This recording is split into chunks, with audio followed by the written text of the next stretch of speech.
What is it? The main thing I got from it was like this sense of feeling seen and validated. Well, why does it have to be this way? This book was placed in my hand for this moment. Insightful, learned a lot, wrote some quotes that I'm ready to like paint on my wall. I love this book! That we just kind of pull out some of the big themes that we see and talk about a few different ones. I apologize if most of my contribution has K-pop references. Alternative book title, The Feminine Mystique Part 2. You were really just gay all along. Welcome to Book Club. With Julia. And Victoria. We are two lifelong friends who read a book and talk about it each episode. This is a podcast where we explore new perspectives and use books as tools for personal and community growth. This week, we are back to poetry. We're reading 1,000 Mornings by Mary Oliver, a contemplative book of poetry about humanity's connection to nature. Just some, big lofty things. Yeah, it's very, very lofty. We're gonna put our heads in the clouds for a while. It is a book of poetry, so I don't know if there are spoilers, but this is a general spoiler warning. If that is something you care about, we will be talking about the whole book. Yeah, and if you enjoy listening to this podcast, there's many ways you can show your support. You can join our book club members over on Buy Me a Coffee, where we send some fun updates, and our members get to help us choose books, and we have a good little time over there. We also recently became an affiliate of bookshop.org, so if you go to bookshop.org/shop/bookclubwithjv, that link is in our show notes. Any purchases you make, a small percentage will go back to our show, which helps us keep the lights on and keep things rolling. But if you don't have the money or the time or don't really want to support us financially, that's totally cool. You can go follow us on Instagram at bookclubwithjv, rate and review on Apple or Spotify. Spotify now has a 5-star feature, and leave your thoughts on our show. We'd love to hear it. Yes, please. Yeah. So, we're very excited because we've got a guest with us. First guest of the season and first guest in a long time. So our guest to talk about Mary Oliver is my friend Samira. I met her here in Belgium. She's also doing her master's here, but she is from Kazakhstan and she loves to read sad books. This is actually her book choice, and I definitely read her copy for today. So thank you for the book recommendation and welcome to the show, Samira. Welcome. Hello everyone. Thank you, Julia, and thank you, Victoria, for inviting me today. I just wanted to say that I don't exclusively like sad books, but I really do. I really do like reading sad books.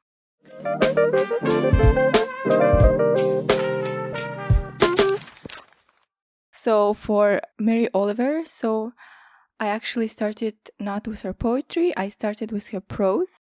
I remember ordering Upstream, which is like a collection of essays that she wrote at the end of her life. And it was like at that time when she passed away and everyone was talking about her. And someone who I don't remember recommended me to read her. So I just ordered the book and then I forgot about it for 3 years. It was just on my shelf. I've never read it, never opened it. And then last summer, I kind of had nothing to read and it was a very thin book. So I was like, why not? And it was a super chaotic time for me because I just graduated from my bachelor's and I was thinking of what I'm gonna do, very turbulent times. And her book brought me a lot of peace because her style is just so poetic and contemplative, and I fell in love with her style and writing. So I decided to buy one of her poems and I chose 1,000 Mornings. That's awesome. And I love her, how she mixes a lot of philosophy in her work, and it's just very enjoyable. Yeah, she definitely is the poet to read when you're when you're going through it, when your emotions are all over the place. I kind of wish I would have read this book when I was in the middle of exams instead of waiting until after when I was so relieved. But I mean, I kind of did because so fun story. I first started reading this book when I had locked myself out of my apartment going grocery shopping. And I'd forgotten my keys. And so Samira was very nice while she was in a different online class. I just hung out at her place so I could put my groceries in her fridge. and wait for my roommate to get home. And this book was on the table, and I started reading it, and I got through about half of it, and I really loved it. I was like, let's read this for the podcast. And then I got my hands on like the whole thing the other day and read it again in like one sitting. It's a very, very short book. Like, it's not like, you know, super dense or anything, but I loved like every second of it. I think my only previous knowledge of Mary Oliver was her like super famous poem about the geese. And it has that really famous line about like letting the soft animal of your body love what it loves that just like makes you cry. That obviously I was familiar with that one. And like that's the one. Like, Samira, you talked about getting into her stuff when she died. I think it was similar for me, where I was like, oh yeah, I remember her, because everyone was sharing their favorite Mary Oliver poems. And so yeah, I just think she's like super emotion forward and peaceful, and she just like appeals to like the child in you that like wants to go running around and be a wild creature and like watch the grass and the waves and like do nothing else. And really beautiful. Really enjoyed it. Yeah, I feel like this Mary Oliver apparently is the person to read after you graduate college and don't know what you're doing with your life. Because, Samira, I had the same experience. My first time reading Mary Oliver was the summer after I'd finished my bachelor's degree, and I was in a fellowship program, and we actually had this cool thing called I think it's called like a civic discussion group or something like that, where you take a piece of literature, whether it's a poem or an essay, and it's a very like open discussion around a table, and you have like someone who's leading the discussion who's really just there to facilitate and make sure everyone has a chance to speak. It's also pretty chill because it's not like a literature class where you're supposed to say something smart. It's just like a civic discussion of like, what does this bring up for us? And there's like a few questions and prompts. So very intentionally, I think the people running this fellowship program knew a lot of us were in a state of transition and picked this poem. The poem was Daisies by Mary Oliver. So that was my only really intro to Mary Oliver. Like, I didn't read any of her work in college or high school or anything like that. But I guess, yeah, she's just kind of like a generally known person when it comes to poetry. And I really enjoyed reading this collection because I'd only ever read like one at a time poems. Like the Wild Geese one is like on everyone's bedroom wall. Yeah. And you go to like visit someone's house and they've got like a copy of Mary Oliver hanging on the wall. So yeah, I was curious, you guys, like what your impression was of Mary Oliver. Because when I was reading some author bio, some like criticism and reflections on Mary Oliver's life, I was a little surprised at like a few things I found. But I was curious before I give anything away. What is your guys' like general impression of the reception of Mary Oliver? Well, when I was doing research, I was also kind of surprised by how, like, she's well known, but there's so little written about her. Yeah, my general impression is just that, like, everyone loves her and that, like, somehow people from every faith tradition are, like, totally on board. And I don't know, like, I've never heard anyone say, like, if they've heard of her, they like her. I feel like, in my realm. But maybe I just befriend people who would like Mary Oliver. Yeah. Maybe that's, so it could be confirmation bias, I don't know. But what did you find? Okay, so to lay some groundwork, Mary Oliver is an American poet. She was born in the 1930s and she passed away in 2019. She had a very prolific career. She published her first collection when she was like 28 years old and then published prose and poetry like every year or two until she died. Like, she published so much. Wow. Like, I was thinking, like, this book came out in 2012. So she was 77 when this collection came out, and this was not her last one. She wrote a ton. Like you said, Samira, there isn't much known about her and not a ton written about her for a couple of reasons, I think. One is that she was a very private person. There isn't much we know about her personal life. Some is expressed in her poetry. Some things come out in her prose and like a handful of interviews that she's ever given. But otherwise, she's pretty reclusive. Ruth Franklin wrote an article in The New Yorker and mentioned that Mary Oliver can sometimes be compared to like Emily Dickinson. Some of her poetry with a lot of like the nature symbolism and stuff, but also in her life as far as like people don't know much about her. A few things we do know about Mary Oliver. So she met her longtime partner, Molly Malone Cook, while Oliver was actually working at Edna St. Vincent Millay's house. What? Edna St. Vincent Millay is like a very well-known poet who had passed actually before Oliver worked there, and Oliver was working with Edna's sister, Norma, to organize all the papers. So She was very early on introduced into the world of poetry, and during that time met her life partner who she was with for like 40 years. So that's a little bit of like her background as a poet and kind of this bit of like we don't know a ton. And another thing I found really interesting in the article from Ruth Franklin, it's all about like why critics don't like her or like what her critics don't know about her. And so like Ruth Franklin admits like she's a big Oliver stan and kind of is pushing back against some of the criticism. So I haven't read some of the critics firsthand, but there's kind of a sense of Oliver is maybe a little out of touch, too kind of far removed, and something we've talked about in this podcast before, maybe a little bit too like on the nose or like for the people.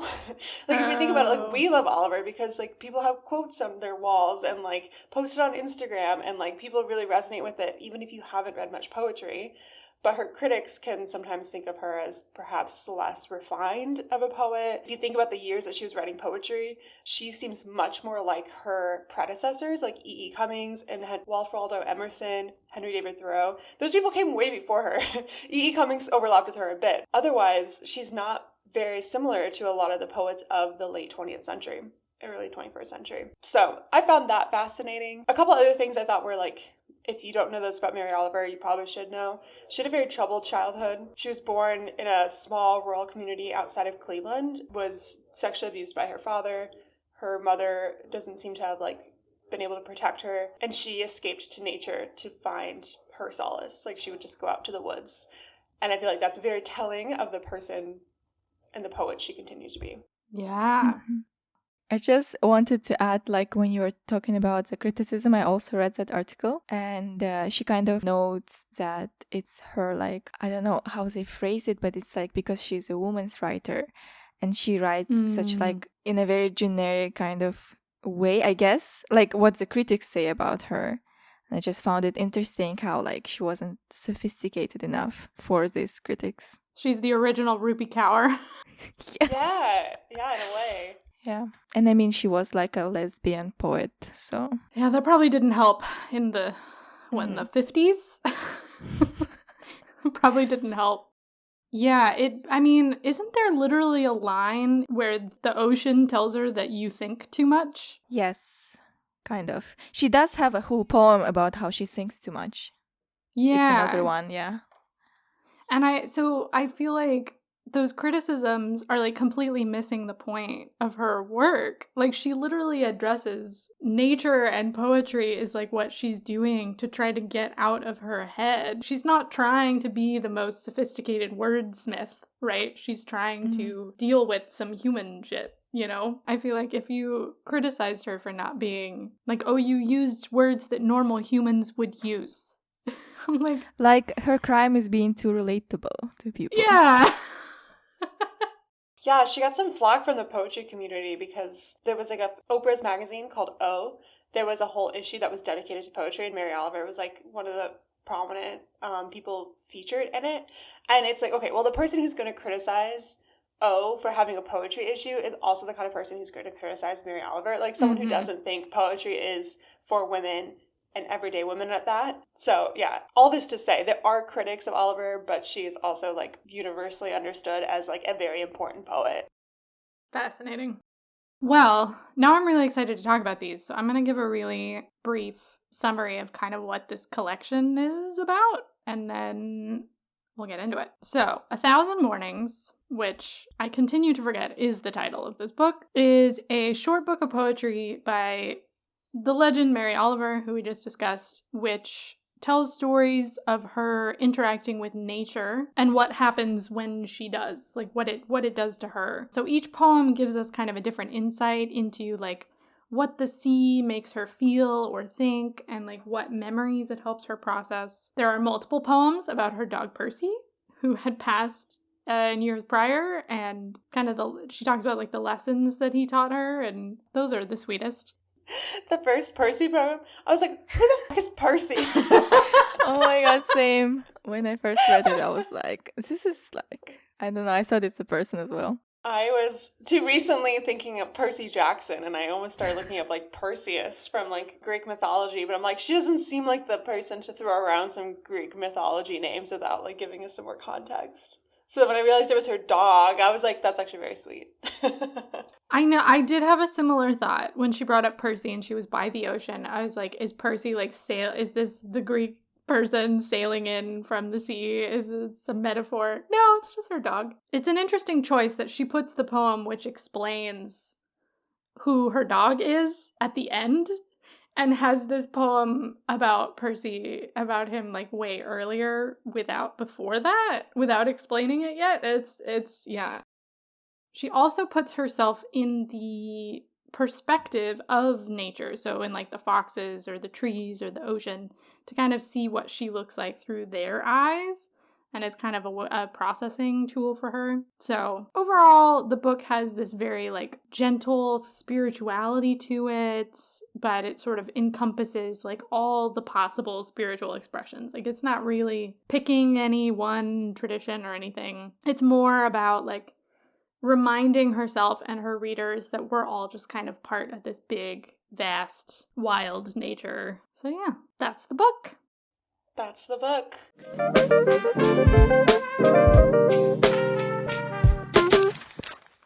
Okay, so for this episode, we kind of picked out two major themes or kind of perspectives on the book that we want to explore using a few examples that we've all pulled together. So these are some like big kind of lofty concepts, but we find them interesting and hopefully we can explain them in a way that if you haven't never heard of these words, you'll get it pretty quickly. So where do you even start? Okay. Originally, there was this idea called humanism, which really puts the humans at the center of everything. That humans are the focus of our world and our thinking, and everything relates to us as kind of like the top dog of the pyramid of nature. But there's a growing kind of response to this in contemporary and modern times called posthumanism, which really just means after the humanism movement, where do we respond? And we go, but anytime you hear post, it usually means we're swinging the other direction. So if humanism is like humans are at the top of the pyramid, this is humans are on a level playing field with everything else. So trying to decenter, so like try to take the emphasis off of humanity in academic research and writing, in literature and the arts. The kind of idea of a posthumanist would be that like humans are not above nature, but we're part of the whole ecosystem. We're connected to everything, that we can learn a lot from nature, and we hear what nature says back to Oliver through some of her poems. Yeah, a couple examples. So Oliver makes a statement directly to the reader at one point where she says, this is me summarizing a bit, but she says, I suggest that you bow to the earth as you feel how it actually is, that we are only one design of the moving, vivacious many. So she makes some pretty direct statements of like, this is how you should understand where you are in nature. And she like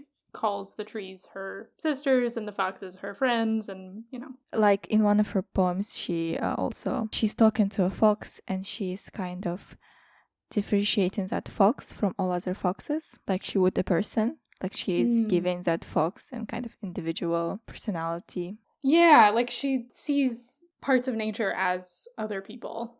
They're like no different from anything else. Yeah. Exactly. Like she humanizes the nature and then at the same time naturalizes humans. Yeah. She's trying to like remove this kind of dichotomy between us. I really like that. So the other big kind of theme we pulled out of here is the concept of non-dualism. So again, we have a two-part word. So dualism is this idea that things are divided in half. So we've got the good versus the bad. We see things as up or down, left or right, a lot of or thinking. Non-dualism is a concept you find in like a lot of religions and other philosophies. So it's not just one philosophy, not one religion, but you see it a lot of places. And it essentially says that things are not separate. We don't actually have life or death, life and death. You or I is no longer separate, but you and me, we are connected. And so sometimes it can feel like a really nice, like warm fuzzy of like everything's connected, but then also can like break your brain when you're like, nope, that's just all the same. And you're like, my brain hurts because I was taught in my Western, especially Christian focused idea of the world as either or, not both and. It hurts my brain sometimes. Yeah. But we kind of see this concept of thinking of everything as part of the whole or everything is the whole, not even parts. See, this is where my brain breaks down because I'm like, can you say something's part of a whole, but then that distinguishes parts from the whole? I don't know if I helped explain that one at all. One of the easiest ways, maybe something that'll break your brain, I don't know, to think about it. I'm going to butcher his name, but the Buddhist teacher who just passed this week, Thich Nhat Hanh, I think is how you might say that. I should have listened to it before I started talking. But he has this example. He holds up a piece of paper and he says, "This is a cloud." And you're like, "What?" And then he's like, "So the cloud made the rain watered the plants, the plant grew into a tree, the tree was cut down and turned into pulp and turned into paper, and so now the cloud is a piece of paper." And you're like, oh my God. So yeah, it's, it can lead to some interesting, some kind of difficult conversations of like, it's not an us versus them because we are parts of each other, and, that can get messy if you have someone or an idea that you hate and then actually you're not separate from that completely. You know what I mean? You can't, so it can get messy. It's not all pretty clouds and paper and stuff, but that's kind of how it works. Yeah, for me, it's also like, one thing can be two things at the same time, and these two things can be opposite to each other, but it's still the same thing. And she kind of touches upon it. I mean, it's in one of the poems we're going to discuss, where she talks about the food cycle and how something that can bring sustenance and life is also at the same time engaged in this process of death and destruction. And it's the same, like, it's both at the same time. Yeah. There is life in death. That's a really great transition. Let's go talk about that poem. So we each brought to the table one or two poems to discuss and kind of use these to talk more broadly and more specifically at the same time. Non-dualism and posthumanism. So, Samira, you start talking about The Way of the World. Do you want to introduce that poem? Do I read it first? Yeah, go for it. So it starts, "The chickens ate all the crickets, the foxes ate all the chickens. This morning a friend hauled his boat to a shore and gave me the most wondrous fish. In its silver scales it seemed dressed for a wedding. The gills were pulsing just above where shoulders would be if it had had shoulders. The eyes were still looking around. I don't know what they were thinking. The chickens ate all the crickets. The foxes ate all the chickens. I ate the fish." So as I kind of mentioned before, she's talking about like this cycle of life, which is, I guess, a very common theme in Buddhism, and like all this non-dualism, no binary between life and death. She kind of contemplates a lot about eating flesh, because in one of her other works, Upstream, that I read, she has like this whole chapter on this, like a mother spider who is eating an insect in order to feed her children, and she's cleaning the house, but she's not cleaning that corner with the spider because she wants to observe it. And then she says, and I want to read the quote, "Man's most agonizing spiritual dilemma is his necessity for food, with its unavoidable attachments to suffering. Who would disagree?" So I guess here she is talking about how when we eat, this process of enjoying the food comes with a sort of cost of someone's suffering. And it doesn't have to be animals. I mean, plants are also alive, but they also get sort of destroyed in the process of giving us means for living. So I found that very, very deep, and I thought a lot about it. Hopefully all the vegans and vegetarians will not be offended, because she's not saying that it is right to eat animals and like we have the right to eat them because everyone else in nature does the same. She's trying to show that since we don't apply the same kind of morals to animals and we are part of nature and we're also like animals, then maybe we shouldn't judge ourselves by the same standards. I have no idea if she actually meant it. It's just like how I see it. Yeah. I mean, that's so much of reading anything, but especially poetry, right? Of like, it's how it affects us and like what brings up thoughts for us instead of trying to read Mary Oliver's mind. My first read, I was like, I'm not sure what this poem is. I was just like, but But yeah, I found it interesting to when we started talking about post-humanism and like the idea that like humans are no longer at the top of the chain, but in the middle with everything in nature, where it really kind of flips this conversation in a really unique way. Because I feel like sometimes the trying to come closer to nature is people's reason to not eat certain things. It might be part of it, of like, the more I know about this animal, the less I want to eat it. Where she's like, the closer I am to nature, the more I realize this is what we do. This is the way of the world, like the title of the poem. So I thought it was really a unique perspective in that way. I think what's perhaps missing from this conversation is like our power structures in the world. You know, it's one thing for us to go fish a single fish out of a stream and eat it. It's another to like factory farm animals to meet like human productivity needs. And I'm curious, like, if the speaker in this poem would continue to argue like that is the way of the world still, or if that is a corruption of the way of the world as far as like factory farming goes. Though, Victoria, I would say this poem doesn't seem to have a clear stance. Like, yes, it is called The Way of the World, but it doesn't seem like she's saying we should eat the fish. Mm-hmm. She's saying, like, I'm eating the fish, and I'm thinking about, it's very, like, mindful consumption, right? Yeah, like she has a relationship with the fish before she eats it. Yeah, she's like, oh, it's all dressed up, and, like, if it had shoulders, that's where the gills would be. And, you know, she's kind of personifying it. And, like, it didn't sound settled to me. This poem sounded very unsettled, of like, I don't know how I feel about this. And she does call it a spiritual dilemma. She's not saying, I figured it out and we should go eat meat. Yeah. Yeah. Yeah, what about your other pick, Samira? Oh, the other pick is the very first poem in the book. And it's called I Go Down to the Shore. I'll read it. She says, I go down to the shore in the morning, and depending on the hour, the waves are rolling in or moving out. And I say, oh, I'm miserable. What should I do? And the sea says, in its lovely voice, excuse me, I have work to do. And I think it's it's a great introduction to her book as well. Yeah. I personally just like this poem because I felt it on a personal level. Because I also really like being around the sea, but just being around any body of water. Like, I lived near the river for like 4 years. I would go to the river every time I had to like have had a lot on my mind, or just like to enjoy a walk. It's very beautiful. So kind of related to that, sometimes we can get very preoccupied with our own worries, and then the nature just goes on with its own course. Mm-hmm.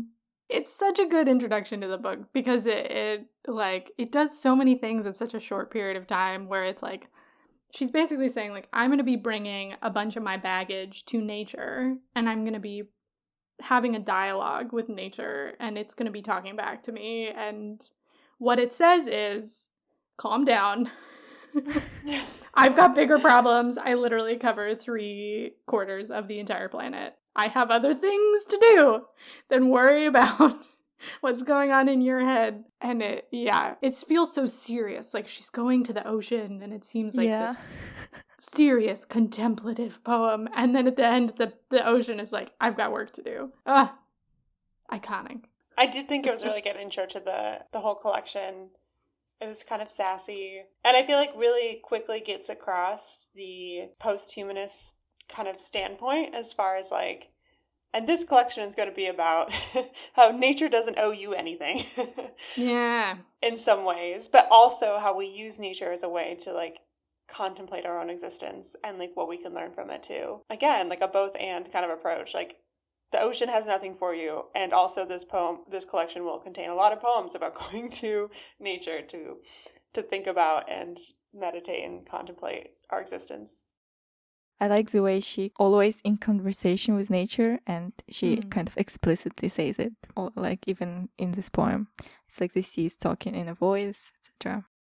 She kind of takes things literally in the sense that she's like, the fox did tell me this, you know? The ocean actually said this. As opposed to, like, making it all about herself, you know? Because so many poets who go to nature, all of nature is a reflection of themselves. And I feel like she's very deliberately trying not to do that. and giving it its own voice. Yeah, I thought it was interesting to put in conversation with this poem, Tides, on page 57 in the paperback version of the collection. It feels like kind of a reversal, in a way, of the role of the ocean and the role of the speaker, because in this one, I love the rhythm of this. We get how busy the tide is and how busy the ocean is. The ocean is never resting, not ever, but fashioning shore, continent, everything. Like constantly creating the edges of everything. And then it closes with, and here you may find me on almost any morning, walking along the shore, so light-footed, so casual. And I go down to the shore. The speaker of the poem is coming with like all of these troubles and stuff, and the ocean's like, sorry, like in a lovely voice, like I have work to do, like. And then in Tides we get like the ocean is working and it's very serious, like it's got a big thing to do, and the speaker in this poem is kind of like casual and carefree, isn't bringing anything heavy to this situation. So I thought those poems were really fun to read in the same collection. That is a good connection. Part of my reading of Tides at the end was that she didn't fully appreciate. Like, maybe she did have things on her mind, but she was being too self-centered, and she, like, didn't fully appreciate what she was walking next to. Like, I just walk next to the ocean. Like, it's not making the whole world operate. Like, it's no big deal. Yeah, I did enjoy that reversal as well.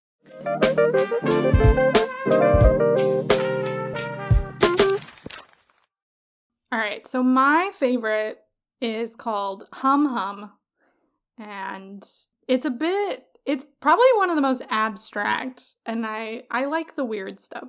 We all know this. It's in sections, so I'm going to read it. 1. One summer afternoon, I heard a looming, mysterious hum, high in the air, then came something, like a small planet flying past. Something. Not at all interested in me, but on its own way somewhere, all anointed with excitement. Bees swarming, not to be held back. Nothing could hold them back. 2. Gannets diving, black snake wrapped in a tree, our eyes meeting. The grass singing as it sipped up the summer rain, the owl in the darkness, that good darkness, under the stars.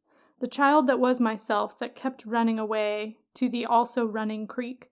The colt's foot and trilliums to the effortless prattle of the birds. 3, said the mother. You are going to grow up, and in order for that to happen, I am going to have to grow old, and then I will die, and the blame will be yours. 4, of the father. He wanted a body, so he took mine. Some wounds never vanish. Yet little by little, I learned to love my life. Though sometimes I had to run hard, especially from melancholy, not to be held back. 5. I think there ought to be a little music here. Hum, hum. 6. The resurrection of the morning, the mystery of the night, the hummingbird's wings, the excitement of thunder, the rainbow in the waterfall, wild mustard, that rough blaze of the fields, the mockingbird replaying the songs of his neighbors, the bluebird with its unambitious warble, simple yet sufficient, the shining fish, the beak of the crow, the new colt who came to me and leaned against the fence that I might put my hands upon his warm body and know no fear. Also the words of poets, 100 or hundreds of years dead, their words that would not be held back. 7. Oh, the house of denial has thick walls and very small windows, and whoever lives there little by little will turn to stone. In those years I did everything I could do, and I did it in the dark. I mean, without understanding. I ran away again, then again I ran away. They were awfully little, those bees, and maybe frightened, yet unstoppably they flew on somewhere to live their life. Hum, hum, hum. Oh my god, I love that poem. Surprisingly autobiographical. Yeah. I think that might have been why I attached to it, is I was getting a piece of her in this kind of, in the middle of all this chaos. There was something about her own day-to-day life, and I felt like I was seeing some of the mechanics of how she was taking comfort in nature and what that process looked like. And it just floored me. It moved me so much. And it was like kind of sporadic, but also so specific and simple. I don't know. You have the initial image of the bees, right? And so that's the thing that kind of brings up her childhood traumatic memory. And then she hears the voice of her mother and she reflects on her father's abuse, which is just like a 1-2 gut punch. And then that little interlude of like, I think we need a little music here, hum hum, which is just somehow like exactly, I'm just like, that is what my brain does. When we're dealing with hard things, it's like, here, do you want a quick like BTS song while we wait? You know, like like holding music for your emotions. Yes. And also kind of a gift that she gives the reader as well. Like, I know that was really heavy, so let's take a little pause. And it brings in the original sound that caused the flashback as well. And then she sort of looks around her and there's all these kind of beautiful and kind of chaotic and very confident different pieces of nature that she sees that are just kind of constantly moving forward, and the poets who have come before her and kind of how she's taken strength from that. But all the while she's like acknowledging that she's like kind of not dealing with her problems. I'm looking at all these things and I'm also running away from my issues, and I acknowledge that I dropped some bombs in the middle there and then ran away. And then we come back to the initial image of the bees that like started the whole thing. So it comes full circle. We come back into the present moment and then it ends on a slightly hopeful note. The bees are okay. The bees have this confidence. The bees are going to be fine. And we get this sound at the end. And I feel like you just trace the entire, like her entire emotional process of what it's like to go to nature with all these like heavy emotional burdens and to kind of jump around in this chaotic way and draw strength from it and kind of take a deep breath and listen. It felt like part of the heart of the book to me, of like, this is what she's trying to do for her kind of personal mission. Maybe it's not what she's trying to write, but it's what she's trying to do. And I really connected to it. I agree with you that in a lot of ways this poem is like what poetry is for her, I guess. Because in her other works, and I don't know, in her other poems, she just never talks about anything personal. But somehow it's still you feel a very personal connection when you read it, even though she's just like talking about nature or like birds and stuff.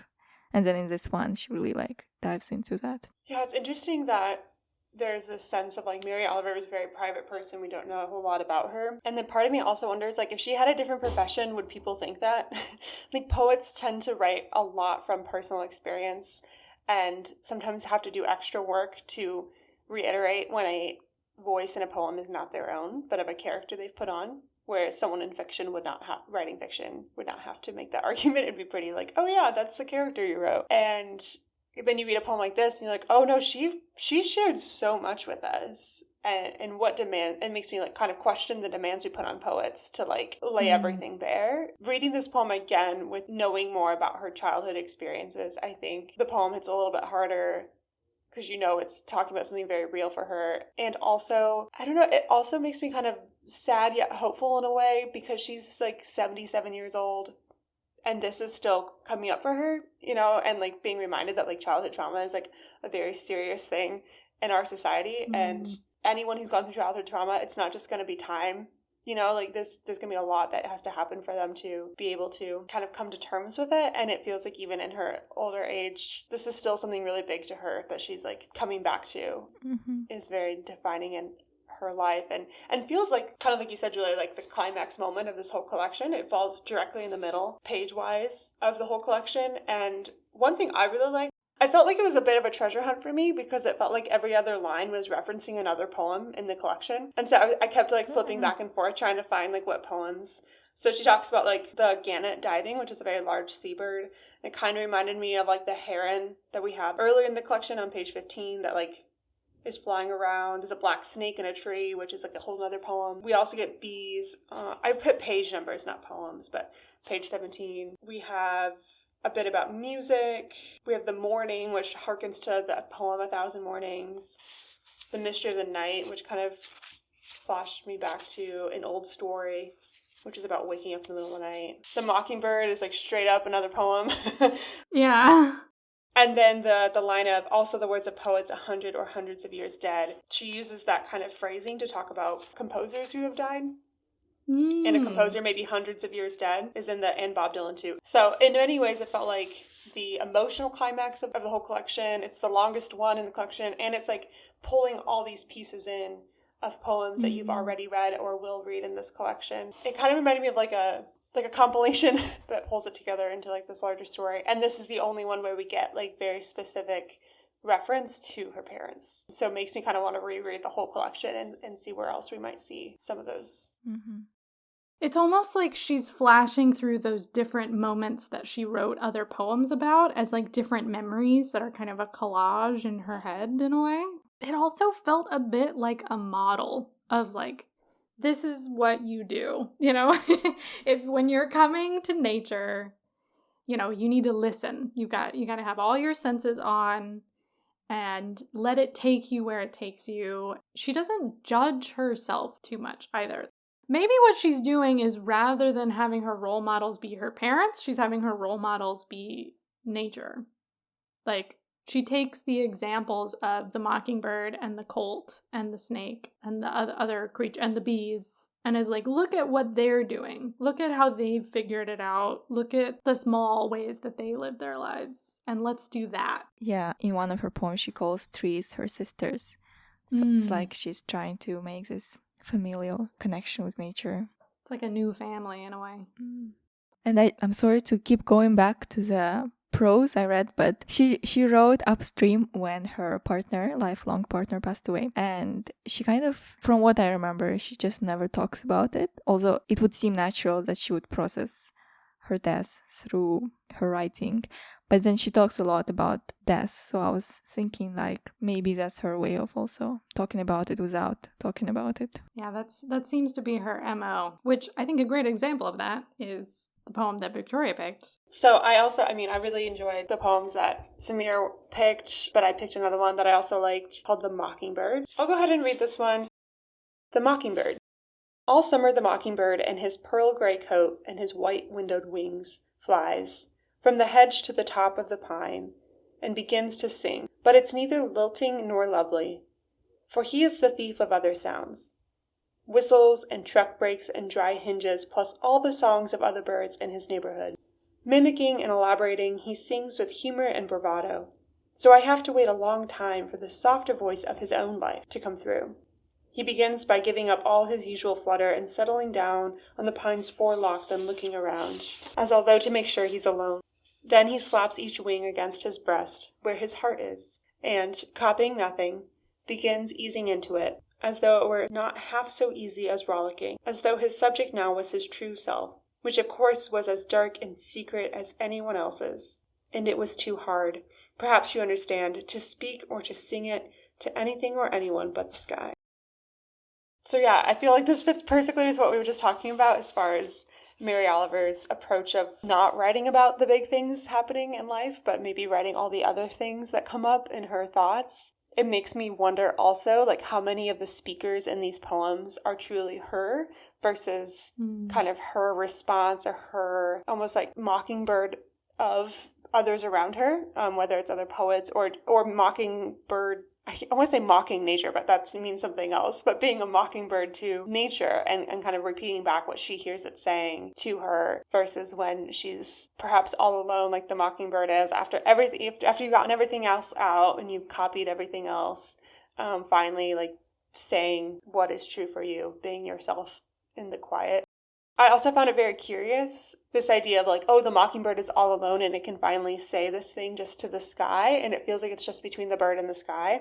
But you have this observer who's the poet speaker who is observing the mockingbird doing this. So I'm like, is this creepy? Is this comforting to think that even when we're all alone and like finally our true selves, that like there may be someone out there who hears it? I don't know. Or is she the bird and there's no one else there? You know what I mean? Like, I don't know. When I read that one, I was like, at first it felt like she was just watching the bird. And then by the end, I immediately was like, oh, this is about her. Even though she didn't say that at all. But I was like, oh, she is the bird. Like, she's trying to tell us what she's doing. She's trying to tell us, like, how hard it is to say what's really inside of you and her own struggle with that. And so instead of saying this is what it feels like, she tells this story about this mockingbird who steals everyone else's sounds because it's too afraid to, like, be itself in front of an audience. But so maybe that's me taking my non-dual approach, being like, they are the same thing in a certain way. Honestly, that's how I also felt when I read it. I thought she's talking about herself by talking about the mockingbird. Cool how she can do that. How she can, like, we can come to the same understanding of, like, I know exactly what she's doing without her saying what she's doing. I was also, okay, so maybe I'm just too much of a dualist thinker and I haven't embraced non-dualism enough. But I was thinking, oh, what if the mockingbird is like a part of her? And speaking to the part of yourself that feels scared to be authentic, acknowledging, like, that's something that happens. Like, it doesn't seem condemning of the mockingbird by any means. It's not even saying that the mockingbird should be different, but just kind of like, oh, you know how that is when it's so hard to say what you want to say until you're just by yourself. So it seemed like, oh, perhaps you could read it as like a self-soothing practice of talking to that part of yourself that is scared to be authentic. Or maybe that's just the way that dualist thinkers have been taught in order to practice self-compassion. You have to create a separate being in your own mind in order to be nice to yourself. I do it too. I noticed that she kind of does not try to make the nature nice and pretty. Like, she doesn't try to mystify it. Like, she talks a lot about violence, etc. And she even has, like, this line in a poem where she says, if you like a prettiness, don't come here. So just wanted to note that nature both brings her, like, this calm and joy, but also she recognizes its suffering. I love her poems. She's just a poet who gets you, you know? Like, anyone, it doesn't matter who you are.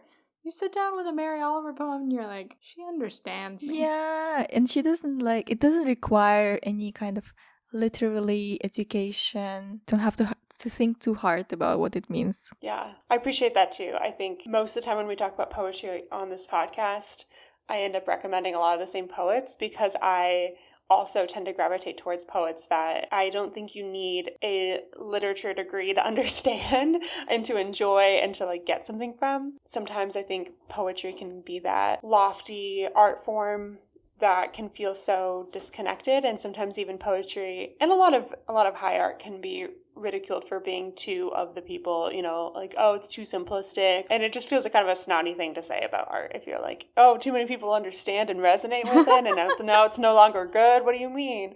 So yeah, I also really like Mary Oliver's poetry. And I'm really happy that you brought this book to the table because I feel like I otherwise have just read bits and pieces of her work and not considered them as a whole in a collection. And it's almost like watching, like, one short part of I don't even know, like a documentary series or like a TV show where, like, you could enjoy one episode, but, like, the whole collection of episodes together tells, like, much more detailed of a story, even if they all have different topics or whatever. Yeah.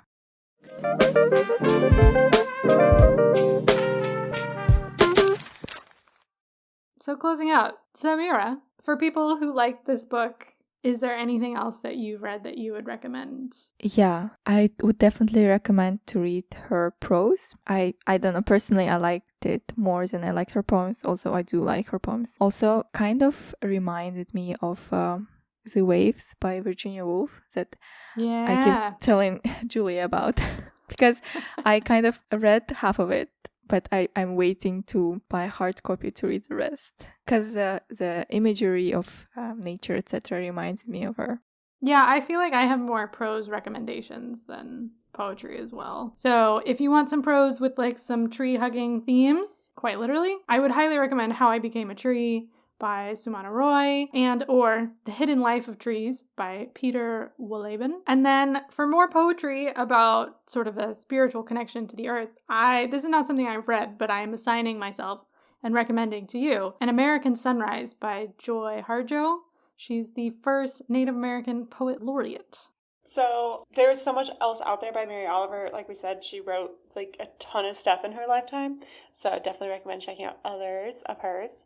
Some of her influences that are also taught in like school settings, so they might feel a little more complicated, but I think if you have the entry point of Mary Oliver, like it might feel more accessible to read it as like someone who influenced her. So you have Ralph Waldo Emerson and Henry David Thoreau and Emily Dickinson. I think Emily Dickinson's pretty approachable too, because she's got some like shorter poetry. Oh, yeah. Mm-hmm. It's not like Walden Pond or whatever it is. It's like so long. A contemporary Mary Oliver, also short poems that I think are pretty accessible. E.E. Cummings. And some contemporary poets who are sometimes put in that space of they're so accessible and people post them on Instagram and hang them on their houses. And I'm like, perfect. That's what poetry should be, ingrained into our lives. Rupi Kaur, Morgan Harper Nichols, both wonderful. Anytime I like write a card to a friend, I feel like I just go on Instagram and find a Morgan Harper Nichols poem because they're just like so encouraging and like so specific yet so broad to like connect to like a lot of human experiences, and it's great. And then lastly, a prose piece but very nature connected, The Soul of an Octopus by Cy Montgomery, we talked about on this podcast before. That was kind of my first foray into like a lot of like nonfiction naturalist writing, and I absolutely loved it. It was a wonderful read and very philosophical, which I think connects a lot to the philosophical topics that we discussed in this episode. Yeah. Okay, so here's the part of the show where we just talk about something that's completely different than everything else we talked about. Two things that happened this weekend. I watched a K-drama on Netflix that came out like 4 months ago, but I'm a little late to the game, called DP. It's really short. It's only 6 episodes. It's very dark, so, you know, some content warnings for sure, for violence and abuse and stuff, but it's about the Korean military. So you sort of follow this one guy who starts his enlistment, and his job is to bring back deserters. And so each episode you get a different story of why someone deserted and kind of the moral complexities of that institution. And it was incredibly well done. And then a band from Norway, High as a Kite, all one word, has a new album called Mother that I'm super jazzed about right now. I was trying to read that word before you said it out loud, and I'm like, Higasakite. And it's literally high as a kite, but all one word. I was over complicating that for sure. Samira, what's bringing you joy? What are you currently obsessed with? I think I will just go with the same. I will recommend a K-drama and an album. So I just started watching K-drama called Use of May. I was telling Julie about it. It's like you want to watch something like super dramatic about love during political turmoil, then this is perfect for you. Basically, this group of young people who fall in love and have like these complicated journeys during the revolutionary time, I guess, in Korea during the 80s, from what I understood. I only watched the first episode actually, but I loved it, so I would recommend that. And for the album, I recently discovered Phoebe Bridgers, but I love her and I listened to 2 of her albums a lot. So I would definitely recommend checking her out. Also, she's kind of sad, so if you don't like sad songs, then maybe no. We've got a pretty sad theme going this episode.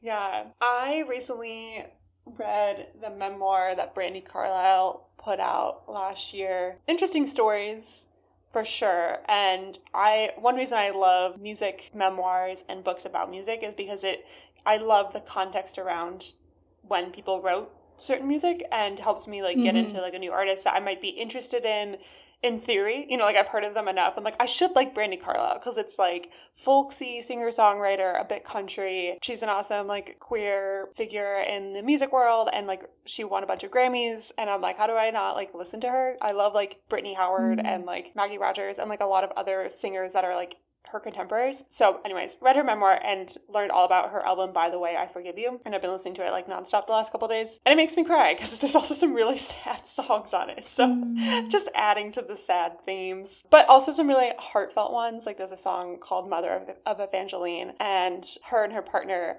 had a daughter through IVF. And her partner was the one who was pregnant. And so it's kind of Brandi owning and like claiming her motherhood over her daughter and that relationship, whereas a lot of times the world is so heteronormative and like would throw the non-pregnant partner as like the father role. And she's like, no, I'm the mother of Evangeline. So it's a very touching song, and also reading her whole journey with her partner and their pregnancy journey. Yeah, it's a wonderful album. Some heartfelt songs, some very sad songs, and some just fun rocking songs as well. Oh, sad feels. This is just an episode to get in your feels. That's where we're at right now, and I love it. It's January. It's February, actually. Oh, shit, it is! Yeah. February 1st. Oh, no. Oh, no. Wow. Well, thank you so much, Samira, for joining us. This was so much fun. And thank you for recommending this book. You're welcome. It was really fun talking to you guys. Thank you for listening to Book Club with Julia and Victoria. We would love to hear your thoughts on this book or the topic we discussed, so you can share your review and recommendations with us on Instagram at Book Club with JV, on our website, bookclubwithjv.com, or by leaving a review on Apple Podcasts. You can also visit our website for show notes with links to all of the recommendations and the things bringing us joy. If you don't already, go ahead and follow us on whichever podcast platform you are listening on so that you can be notified when our next episode is released. This episode was co-hosted and produced by myself, Victoria Bruick, along with Julia Clausen. Rebecca Gasney provides us with project management support. Our music is composed by Greg Bruick, and our logo was designed by Gabby Fabland. Until next time, happy reading.